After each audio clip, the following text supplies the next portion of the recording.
Can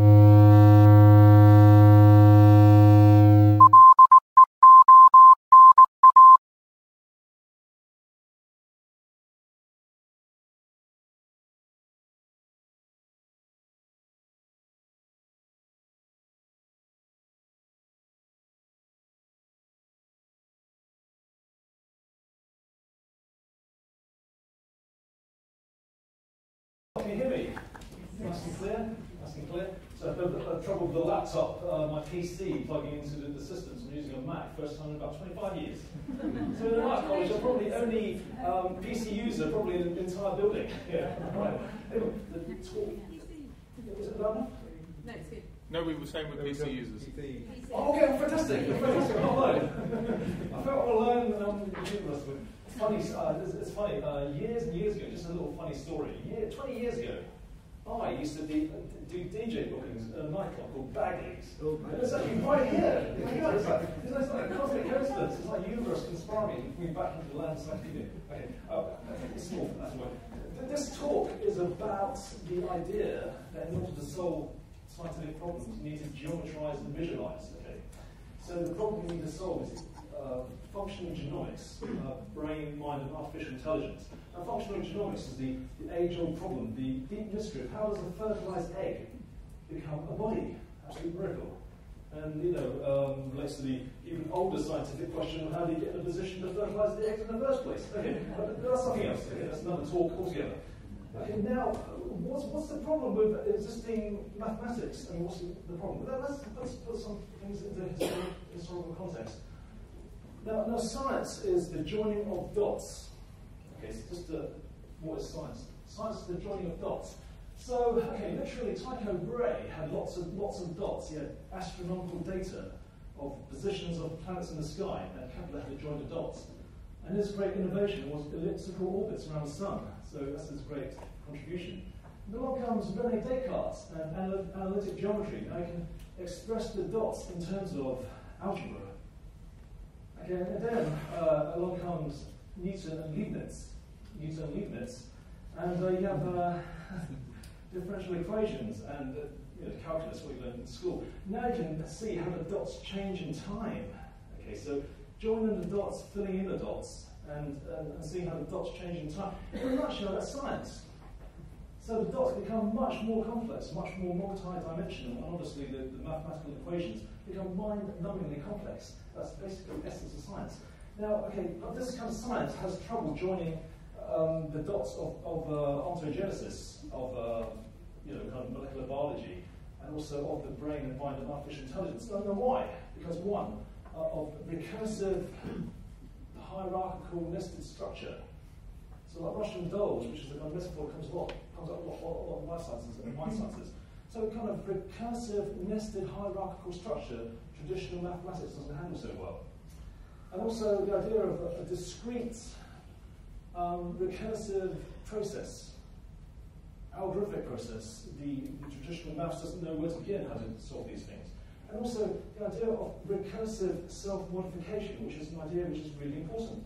Because, say, in mitosis, cell division, the DNA, through epigenetics, alters itself as it keeps dividing to every cell in the body. So basically the function recursively self-modifies itself. So recursive self-modification is at the cutting edge of mathematics and science. Recursive self-modification in artificial intelligence is like sex in an undergraduate computer science class. Everyone talks about it. Everyone knows it's really important, but no one knows how to do it. So we need to figure out how do you join the dots, how do you do recursive self-modification to enter this new hybrid geometry. So that wasn't a joke, that was a personal observation.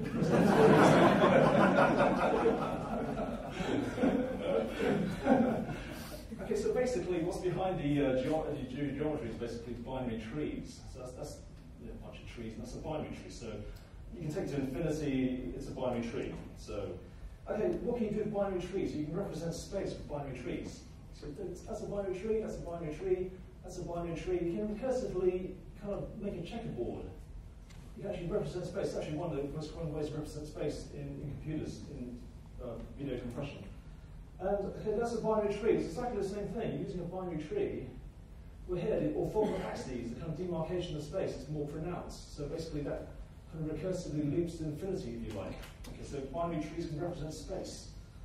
We can also use binary trees now to represent time, so that's actually representing sequences in time. Now, if you have those same frames before, they can be like frames of a flick cartoon or movie animated in time, so they can represent space and time. And also with binary trees, you can represent combinatorial codes. This will come up a lot when we talk about genomics, because it sounds like a big word, but use combinatorial codes every day, letters of the alphabet, arranging the words, it's a combinatorial code. And so if I stick in 0 or 1, it's actually 16 combinations of 0 and 1. These are the combinations of arrangements of 0 and 1, so it's binary combinatorial code. And binary trees do hierarchies. You see kind of hierarchy in that binary tree there, and on sideways. So like the kind of, I have to try to click the diagram, this clicker, it doesn't work. I'm not touching my laptop. Like operating system directories arranged sideways, you can represent hierarchical structures using kind of sideways specifications. So it's the same thing. So the idea of hierarchy, you can represent using binary trees. Now, cue computer animation. Here is where I'm absolutely lost in space, and I need a techie guy or gal to play my MP3. Oh, diving in deep on my own. Oh my God, this is a bold move. It can end in tears. So basically, you imagine the language is literally flexible. These binary trees, they're literally able to flex around in time. That's one, yeah? Yeah. So the binary trees, this language is literally flexible. The trees can scale, slide, rotate recursively. So,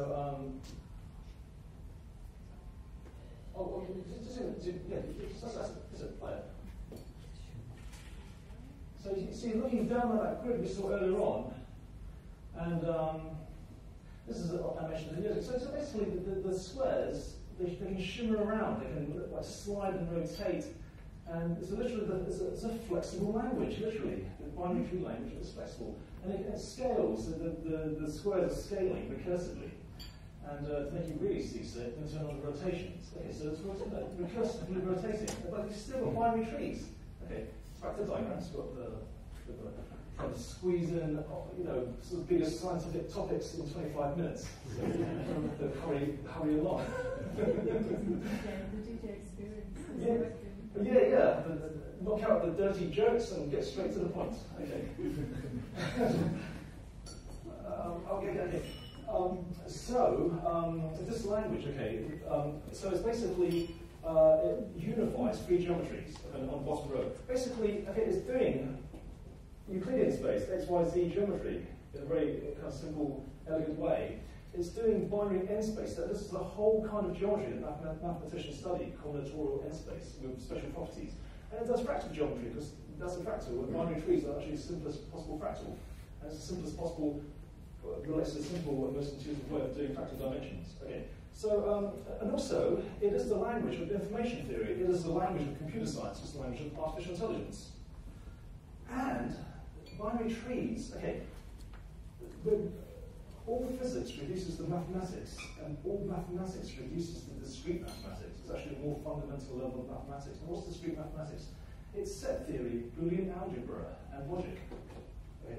So all the constructs of logic are binary trees, and all the relations in set theory are binary. So even though it seems like a very simple language, it's actually very fundamental. It's actually the fundamental level of mathematics. And this is a level of mathematics that mathematicians can't work in. It's the machine level. But it's the perfect level for describing genomes, artificial intelligence, brains, and minds. Okay. So now we're going to move on to the genes.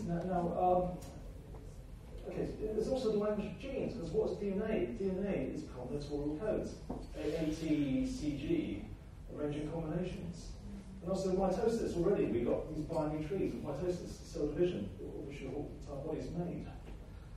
Okay, just quickly scan over this idea that genes are as neurons. Okay. So how is a gene like a neuron? Okay, how is a gene like a neuron?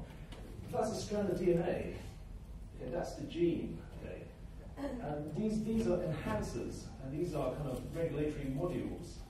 actually called cis regulatory modules. Cis from Latin meaning on the same strand of DNA. Cis regulatory modules, basically they switch on the gene. So you have 3 separate cis regulatory modules. Either of those can switch on the gene. And what's a cis regulatory module? It's very special. I need to introduce another new idea. Okay. A cis regulatory module is essentially a strand of DNA, okay, and it binds transcription factors, which are really important. So what's a transcription factor? It's what turns on genes. Now, TS, transcription factors, are combinatorial codes, because there's about 2,600 transcription factors in your DNA, in your human genome, and there's 23,000 genes. Most of those multiply spliced. Some of them have 38,000 splicing possibilities. So how can you possibly represent that with 2,600 transcription factors? We use a combinatorial code. And a simple analogy is letters of the alphabet. You've got 26 letters of the alphabet, where you've got millions of English words. So you arrange them in combination. So each cis regulatory module takes a sequence of transcription factors that it recognizes, maybe 3, 4, 5 or 6, not that many. So it's not as complex as a neuron. And if the transcription factors binds onto that cis regulatory module, all of them, turn all the lights on, then the gene fires. And each cis regulatory module is like a label, because like a word, it recognizes a word, a sequence of transcription factors. Okay? So that's a very important concept. That's transcription factors act as combinatorial codes to create labels, and these cis regulatory modules can recognize those labels. And okay, so continue. Again. Okay, so this is more kind of pronounced. So cis regulatory module 1 or 2 or 3 will activate the gene, activate the RNA polymerase, which starts reading the RNA. Then out comes RNA, which is the output, which becomes structural proteins or metabolic enzymes or transcription factors. So that's the output, you see. Now, okay, if you've got like a neuron, if these transcription factors then go back to the CIMs, you see it's like a gene is like a neuron. And you can take these neurons, these genomic neurons, you can link them up. Okay, so genomic regulatory networks are like neural networks. And also they're hierarchical because they have directionality, and also there's a kind of top-down hierarchy where you have genes and gene batteries and batteries of batteries, and then etc. So okay, like the brain, now this is a 2-hour talk, but I can actually literally go through all the brain. Cerebral cortex, cerebellum, all of it, emotion centers, dopamine systems, all of it, hippocampus, and you can actually take all the information about top-down relationships in the brain and the hierarchical relationship. You can actually snap it together into a single top-down hierarchy in the brain. So, like the genome is hierarchical, so is the brain. Okay, so the main takeaway from this section is basically cis regulatory modules and transcription factors. So it's a very interesting area, to kind of substrate with the brain and genome, but that's another talk. What we want to concentrate is on the idea, okay, the next idea, the idea, if genomes are like brains and genes like neurons, the idea that what do brains do, what do genomes do, okay, it's exactly the same using this geometry. The idea that ontogenesis and behavior and thought are actually identical things once you see the hidden symmetry using the strict geometry. How can that possibly be the case? I mean, ontogenesis, a fertilized egg becomes a body, and thought and behavior seems so different, but once you are able to see the underlying symmetry, then it's very clear.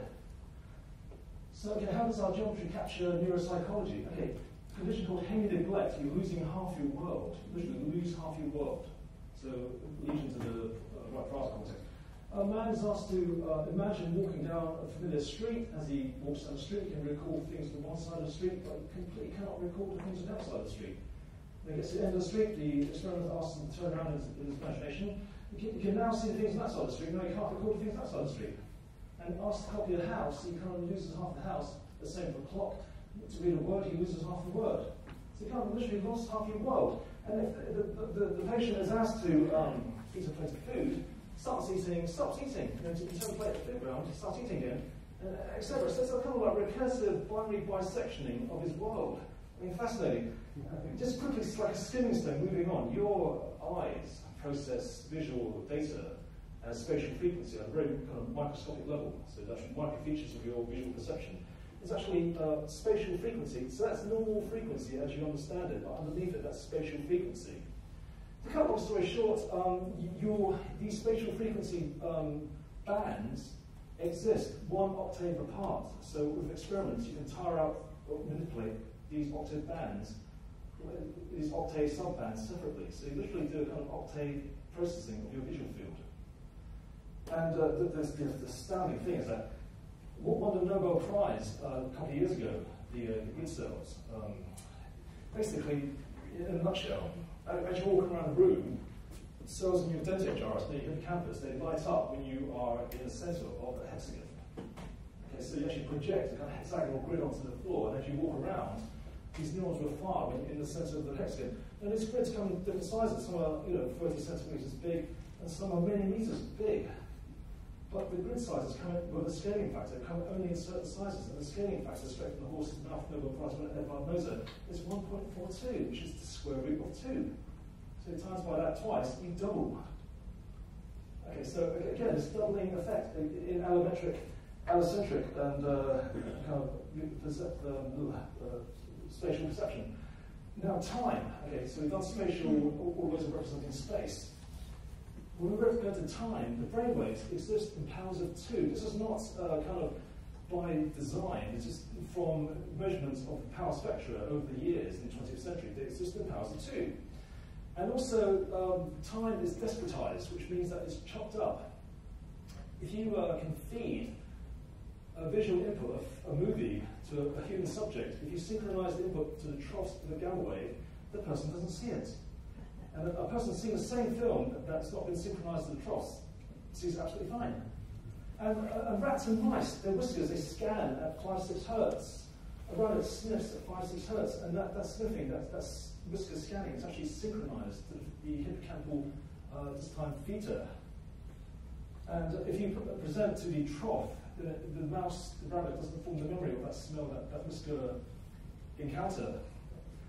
And okay, so if you can discretize time and it's doubling, you can draw a binary tree for it. So effectively, use the same geometry to represent time.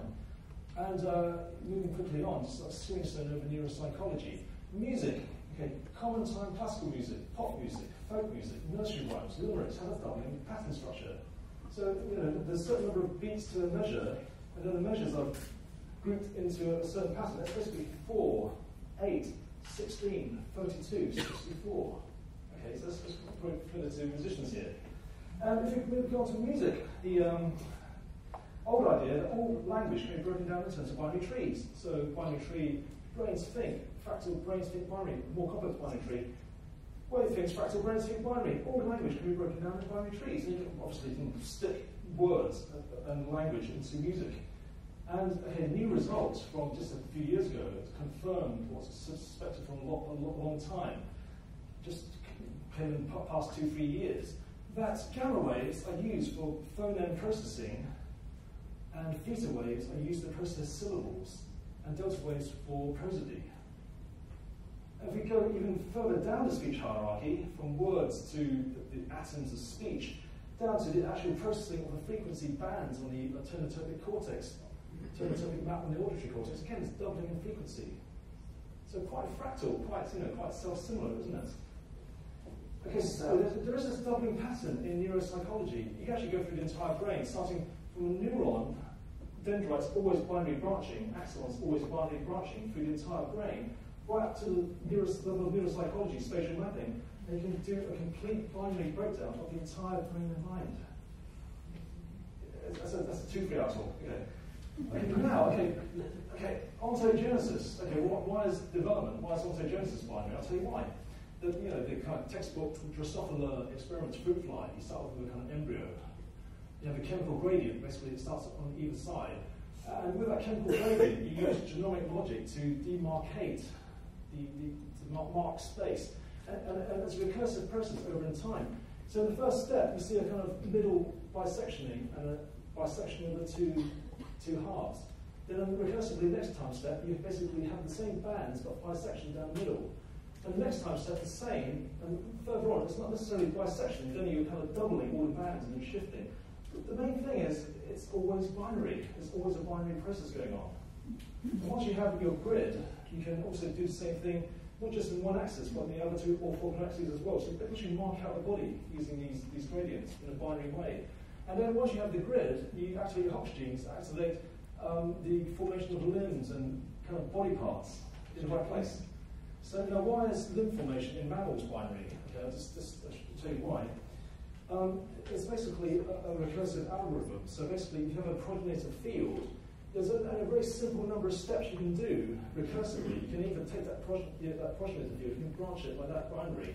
Once you have that, you can break off a segment. But all these are binary processes. Then you recursively loop. Okay, to cut a long story short, you can get that. Actual binary trees of up and forward toads, axolotls, and a mouse. So that basically, these are hands. Add cartilage and bone, you get hands and feet. Add allometric scaling, the same tree, add heterosynchrony, adds shifting, scaling, like we saw earlier, the shifty squares. Shifty squares. Then you get all these different hand body shapes. So basically, a bat wing is actually a very long fingers, and a whale flipper is actually a compressed hand, etc. So see, with this binary process, you get all this variety. Now, why is it binary? Now, why is it binary? Because it's a very simple logic. And it involves these chemical gradients. So you have a chemical gradient 1 and 2, morphogen 1 and 2, that kind of gradient of kind of concentration. Okay, the simple loop of genes, if the gene recognizes the morphogens 1 and 2, if gene 1 recognizes morphogen 1 more, and gene 2 recognizes morphogen 2 more, morphogens also act as transcription factors, actually activating those cis-regulatory modules. It means that if you add a kind of mutually inhibitory loop, mutual inhibition, what you get is basically the genes, the cells, the gene 2 activates more to the right side and gene 1 to the left side, which means then you get a sharp demarcation. It's winner takes all. So you end up with basically that. So there's this idea of a French flag hypothesis. Now, it's actually, the latest research is actually suggesting it's not a French flag. It's actually really hard to do a trifurcation because it's actually unstable. And mathematical biology is actually really hard, even in a computer simulation, to do a trifurcation because it's really unstable. So it's far easier to do bifurcations because it's very easy to do a trifurcation in 2 steps. So like digital logic and computers, it's really reliable and robust. In order to form bodies and body plans, you need something really robust in the face of noise and malnutrition, all these kind of perturbing factors. So there's a reason why this binary pattern can extrapolate to all ontogenesis. Okay, so this is cutting edge, kind of biology. So it means we can use that extrapolate. Oh, how many minutes? 3 minutes. Oh God, got 3 minutes. Oh God. Oh, okay, I just got carried away. You basically represent the entire ontogenesis tree as a single binary tree. Okay, that's the kind of initial cell. That's basically an entire tree of ontogenesis.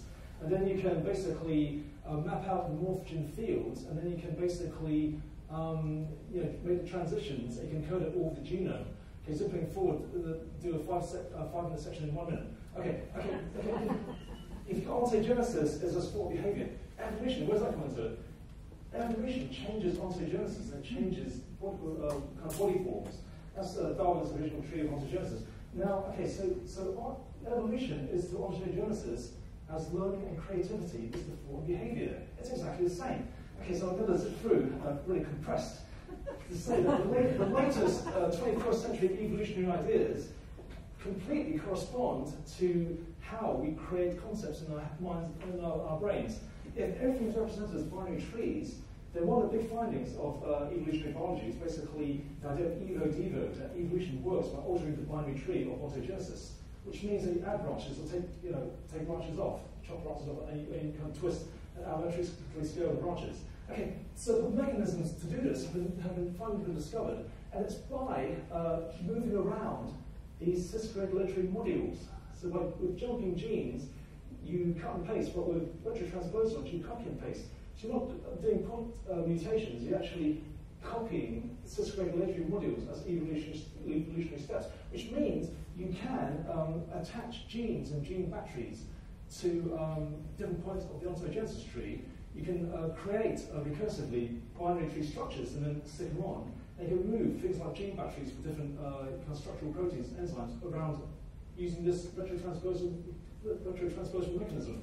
Okay, to summarize, okay, so that's skimmed over. You get the gist. The idea that evolution in biology is like learning and creativity in the brain. Okay, so you just about got it. I know you're right, really, you're kind. Okay, look, just do all these knockout points to make. Okay, I'll make a couple. Okay, so I've got about 10 seconds. Okay, look. Let's see at the end. Okay, so I was going to make this killer bunch of points to make. It's basically the idea that ontogenesis and phylogenesis, from a fertilized egg to a body, to a brain, to all the emanations of entire life, you can join all those dots using a single recursive self-modifying function. Okay, it also means that genome evolution, phylogenesis, ontogenesis, basically life on one hand.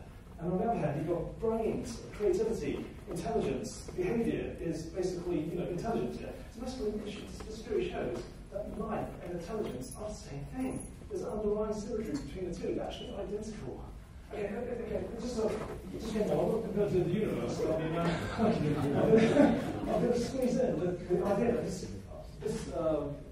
these ideas allow us to create a very powerful new way of doing recursively self-modifying artificial intelligence, which will give rise to the technological singularity, which is one great big process of recursive self-modification, happening on a planetary scale involving the entire world, industrial, scientific, technological base, and the entire world political economy.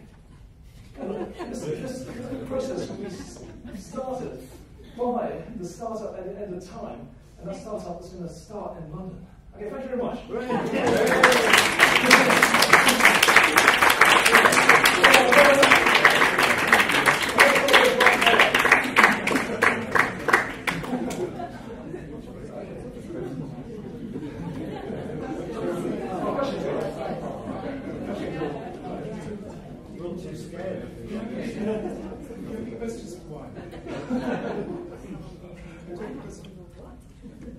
Are you saying that everything should just be modelled as emergent complexity? There's a really deep point to this theory, and I'll make it. It's actually down here. Okay. Should everything be modelled as emergent complexity, is what I'm saying. Okay, look. If this theory is actually expressed at the deepest level of mathematics, set theory, really known as logic, and it's really, we're talking about the simplest formal axiomatic system, which is even deeper level. Okay. There's a stunning assertion behind this theory. It's huge. It's huge. People say, what's life and what's intelligence? How fundamental is it? Okay. People say it's thermodynamics. It's at a level of kind of atoms. Paul Davies is saying it's at a level of subatomic physics. I say it's at the very root of mathematics, the fundamentals of mathematics. Take formal axiomatic systems. Take set theory, discrete maths, the most fundamental level of math. And recursive self-modification, and that is life. It's deep, isn't it?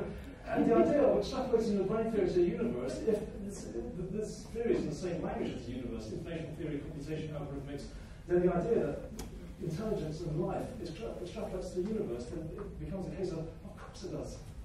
I'm a programmer, so I believe everything. Fantastic! Preaching to the converted. Any more questions?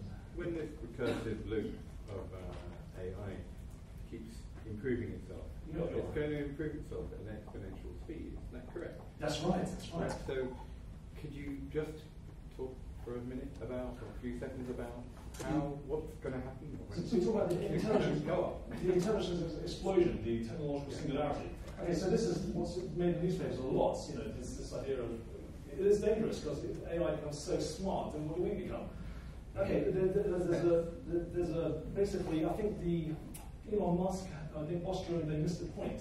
They talk about safe AI, friendly AI, a committee to make sure the AI doesn't get used for war. That's a laugh, wasn't it? Okay, but here's the answer. That this way of looking at things leads to an extrapolation of the universe. Okay, I'll probably lose all the audience now. It leads to an idea that a microcosm is a macrocosm. The idea that we reflect the universe. And also, okay, it takes some explaining, it leads to the idea that we're all one consciousness. We've got a fractal brain, fractal universe. We extrapolate the brain to the universe, it leads to the idea that okay, one is experienced in psychedelia of being one with God. doesn't seem so absurd. It's a stepping stone of reason to actually show that one, it's like, you're like as God. There's something far deeper. That it shows that the experiences of as God or one consciousness is literally true. It takes some explaining. Okay, so it takes some explaining. But that leads to the revival of basically ideas of human dignity, inalienable rights, the ideas of an entire political system, ideas of basically sanctity of human life. They rest on certain metaphysical assumptions. I'm saying with this way of looking at the world, the universe, we can revive these metaphysical assumptions of the 21st century. I think we do you have a question? Yeah, when people design microchips, they're very kind of grid-like and rectangular and so on. And what you're saying is, if we really want to produce the kind of intelligence there is to do with the brain in a microchip, then the microchip probably needs to be designed in a recursive, fractal way, in the way that you're talking about, in order for it to simulate as closely as possible the way that the brain actually functions. There's a really simple answer to your question. Basically, the world's fastest supercomputer, the Tianhe-2 in China, basically uses the most efficient computer communication topology there is, and it's called a binary factory. And it's completely binary. And this way of looking at brains and creating AI fits hand in glove with this most efficient computing architecture, which is actually also fractal. Right. That was easy. Hi. So, just a question. I'm an atheist, I don't believe in God, but what I would say, question, if it's very mathematical, the creation of intellectual thought in the brain and everything, how come it's just reserved for this very small planet if the whole universe runs under the same physics? Yeah. I mean, basically, why do we only seem to see life on this planet? Well, basically, I think the universe is evolving. The idea that the entire universe will permeate with life. And in terms of mathematics, I mean, in terms of probabilities, they calculate in an entire galaxy, it won't be all the galaxies that will have life anyway. So I think it's happening all around, but it's kind of percolating up.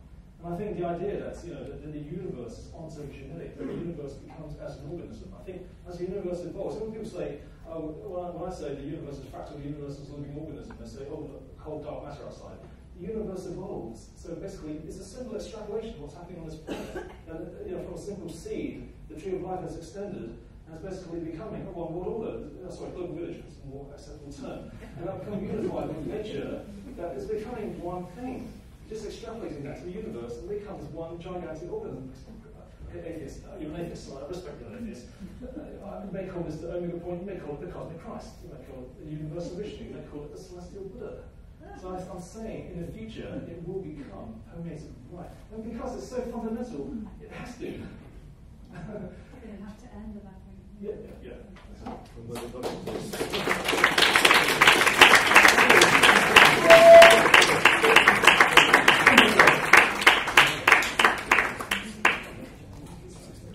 Okay, our next speaker is a contemporary surrealist working with neurotechnologies.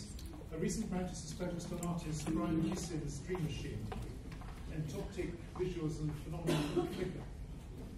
She's developed this into a series of performances and installations involving the real-time monitoring and sonification of participants' own brainwaves using techniques from hypnosis and meditation. She's considered a pioneering artist in her field. The Frontesterion, EEG and Dreamachine, referencing the notion of the visionary, has been shown internationally, including the Royal Academy, the Royal Institution, the Wild Society in Amsterdam, and Kibla in Slovenia. She's also artist in residence in the Department of Informatics at the University of Sussex in the UK.